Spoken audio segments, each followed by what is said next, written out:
পদ্মা ব্যারাজের পাশাপাশি সরকার তিস্তা ব্যারাজ নির্মাণেও উদ্যোগ নেবে বলে জানিয়েছেন প্রধানমন্ত্রী তারেক রহমান। গাজীপুরের টঙ্গীতে জাতীয় দুর্যোগ ব্যবস্থাপনা গবেষণা ও প্রশিক্ষণ ইনস্টিটিউটের ভিত্তিপ্রস্তর স্থাপন করে তিনি এই কথা জানান।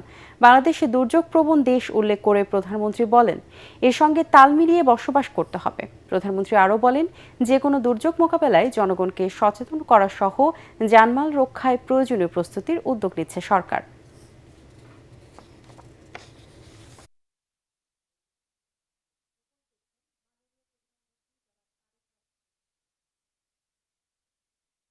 গবেষণা প্রশিক্ষণ তিস্তা নদী যেটি আছে, আপনারা পত্রিকায় অনেকবার দেখেছেন।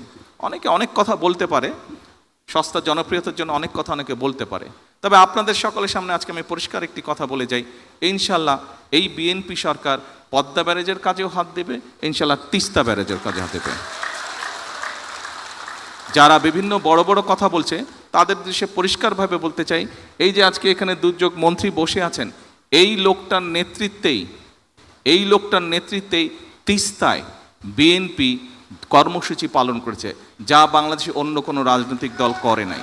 তারা হয়তো বড় বড় কথা বলেছে, গরম গরম কথা বলেছে, কিন্তু কাজ যদি কেউ করে থাকে, ডেলিভারি যদি কেউ করে থাকে, পরিস্থিতি যদি কেউ তৈরি করে থাকে, সেটা বিএনপি করেছে। ইনশাল্লাহ বিএনপি সেটা করবে।